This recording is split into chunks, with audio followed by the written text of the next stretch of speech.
कुछ दिनों पहले मैंने अपने कम्युनिटी में ये पोस्ट डाला था और अपने व्यूअर से पूछा था कि उन्हें किस मूवी पे नेक्स्ट वीडियो चाहिए, तो 73% लोगों ने शोले को चूज किया। हालांकि आप देख सकते हैं टोटल काफी कम लोगों ने वोट किया है। तो क्या हुआ, व्यूअर तो व्यूअर होते हैं और ये मेरा फर्ज बनता है कि जो मेरे व्यूअर चाहते हैं मैं उन्हें वो दूं। इसीलिए आप लोगों के डिमांड पे मैं लेके आया हूँ शोले के मिस्टेक्स। आप लोगों को बहुत मजा आएगा, इस वीडियो को पूरा देखें।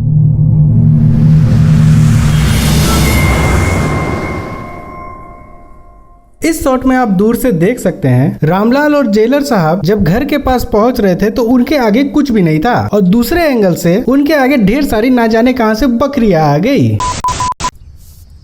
आपका खत मिलते ही मैंने सोचा आपने मुझे याद किया है, अगली गाड़ी से चलाया। मतलब क्या जबरदस्त जवाब दिया है कि आपका खत मिला तो मैंने सोचा कि आपने याद किया। अरे खत मिला मतलब याद ही किया भाई, इसीलिए तो खत लिखा। खत को खोल के पढ़ना होता है। अगर आप पढ़ लेते तो आपको पता चल जाता है कि सही में ठाकुर जी ने आपको याद किया है।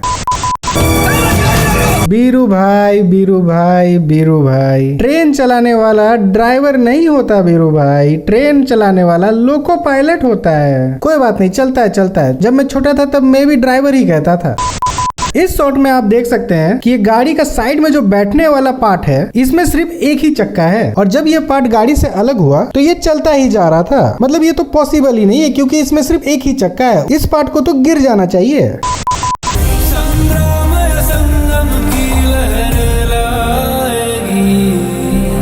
अगर आप ये सोच रहे हैं कि ये शॉट कितना ऑसम है, इस शॉट में एनटीआर रामचरण को अपने कंधे में उठा के स्क्वाट मार रहा है, तो आपको शोले का ये शॉट देखना चाहिए। भाई रामचरण और एनटीआर फेल है इनके सामने। मतलब चलती हुई गाड़ी में जय ने वीरू को अपने कंधे में उठा लिया और मानना पड़ेगा उस वक्त में ना बीएफएक्स ना वायर का वर्क होता था। ये 100% असली स्टंट है। इस शॉट में आप देख सकते हैं कि इस जगह पे 2 पेन रखे हुए हैं और एक पेन दूसरे पेन के ऊपर है, पर वही दूसरे एंगल से देखिए तो दोनों पेन अलग अलग हैं।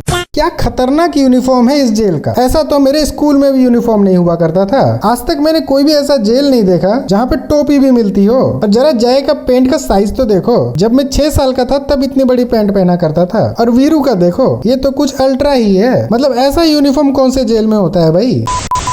ये एक दूसरा जेल है। मतलब ये स्कूल है या जेल, हर जेल का अलग अलग यूनिफॉर्म है। मुझे जहाँ तक पता था हर जेल गवर्नमेंट के अंदर आती है और सबका यूनिफॉर्म सेम होता है। पर पिछले वाले जेल में जय और वीरू का यूनिफॉर्म अलग कलर का था और इस वाले जेल में इनका यूनिफॉर्म अलग है, पर एक चीज सेम है, जय के छोटे पेंट।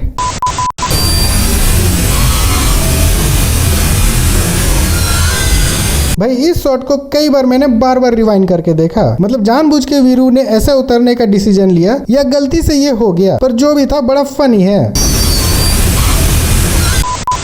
अगर एक खत डाल देते तो मेरा आदमी स्टेशन आ जाता। ये डायलॉग से उनके आपको पता चल ही गया होगा कि ठाकुर जी को नहीं पता है कि जय और वीरू आने वाले थे, क्योंकि जय और वीरू ने तो खत डाला ही नहीं। जब जय और वीरू अपने कमरे में गए वहाँ पे लोग उन्हें मारने के लिए पहुंचे कैसे, क्योंकि ठाकुर जी को तो पता ही नहीं था कि जय और वीरू आने वाले थे। तो ये लोग वहाँ पे कैसे तैयार बैठे हुए थे। मेरा वादा था गांव पहुंचते ही तुम्हें 5000 मिल जाएंगे। जेवर, पैसे, ये ऐसी चीजें हैं जिसे लोग छुपा के रखना पसंद करते हैं। सब छुपा के रखते हैं, देता कोई नहीं। पर ठाकुर साहब को देखो, इतने बड़े घर में एक स्पेशल जगह में इतनी बड़ी तिजोरी रखे हैं जो सबको दिख रहा है और उन्हीं के सामने तिजोरी खोल के दिखा भी रहे हैं कि देखो भाई इतने सारे पैसे हैं। तो जय और वीरू तो क्या, कोई और भी बंदा होता है तो इसे लूटने के लिए जरूर आ जाता। जय और वीरू जब इस घर में घुस रहे थे, आप देख सकते हैं कि जय के पॉकेट में हारमोनिका रखा हुआ है और अंदर घुसते ही हारमोनिका गायब। यहाँ पे आप देख सकते हैं कि इस झूले के ऊपर एक तंबू जैसा कपड़ा लगा हुआ है। वही एक्शन के टाइम पे इस झूले के ऊपर तो कोई कपड़ा है ही नहीं। तोबा तोबा तोबा, थारा मूड खराब कर दिया। क्या गब्बर, ऐसा कौन पिस्तौल फेंक के मारता है। मतलब अगर ये पिस्तौल ठाकुर को लग भी जाती तो उनको हो क्या जाता। थोड़ा ताकत लगा के मारो भाई।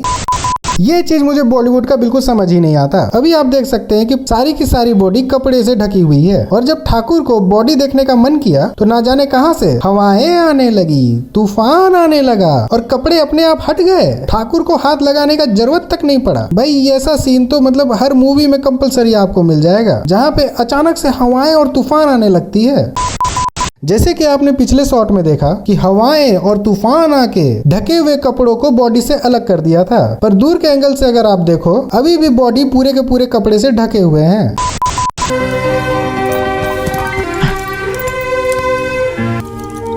आप राम राम।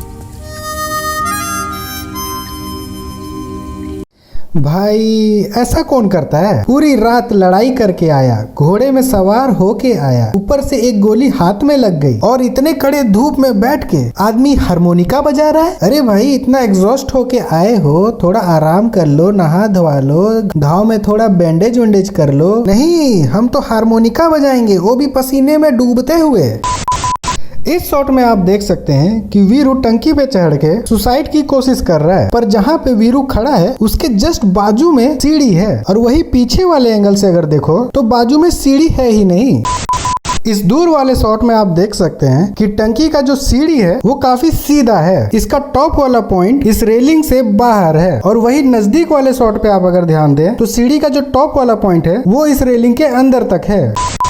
इस लॉजिक पे थोड़ा गौर से ध्यान दीजिएगा। जैसे कि आप देख सकते हैं कि ठाकुर की बहू राधा रोज शाम को लालटेन जलाती है और हर घर में लालटेन ही लगा हुआ है। इसका मतलब इस गांव में बिजली नहीं है। तो मुझे ये समझ में नहीं आया पूरे गांव में स्ट्रीट लाइट लगाने की क्या जरूरत थी जब बिजली गांव में है ही नहीं। आप देखिएगा हर जगह पे स्ट्रीट लाइट लगा हुआ है पर जलता कोई नहीं। और तो और इस गाँव में एक पानी का टंकी भी है, पर इस टंकी में बिना मोटर के मदद से पानी जाता कैसे है? अगर मोटर होगा भी तो उसके लिए बिजली चाहिए, और बिजली तो गांव में है नहीं, तो पानी ऊपर चढ़ता कैसे है? भाई ये तो बहुत बड़ा मिस्टेक है, इसके लिए तो मुझे बोनस 20 मिलनी ही चाहिए।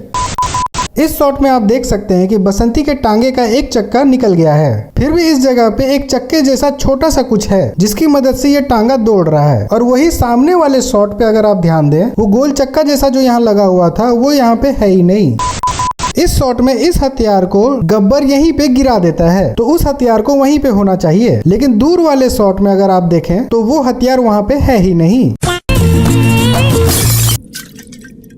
मतलब क्या बात है, क्या बात है। सिर्फ 2 बोतल ही फेंके गए थे और इतने सारे शीशे के टुकड़े यहाँ पे बिछ गए। मतलब इतने शीशे बिछाने के लिए तो कम से कम 20-30 बोतल फेंकने पड़ेंगे। और मेरा सवाल बस यही है कि इन शीशे के टुकड़े को इतने अच्छे से ऊपर से लेकर नीचे तक किसने बिछाया? गब्बर सिंह, अपने आदमियों से कह दो कि अपनी बंदूकें फेंक दें।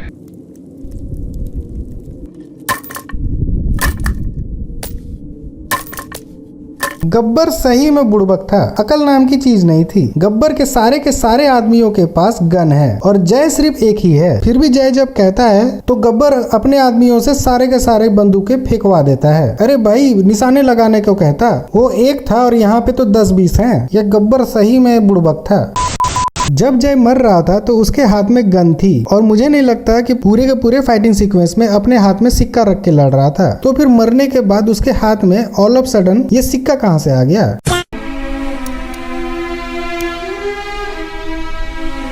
जय चीटिंग करता है तू, चीटिंग करता है तू। पूरी मूवी में जय ने वीरू को उल्लू बनाया। मतलब ये लोग इतने दिनों से साथ में हैं, कभी वीरू का ध्यान नहीं गया कि वो उस सिक्के में हमेशा हेड ही क्यों आता है। कभी तो कहता है कि लाओ भाई मैं फ्लिप करता हूँ। वो तो जय मर गया, नहीं तो वीरू को तो कभी पता ही नहीं चलता।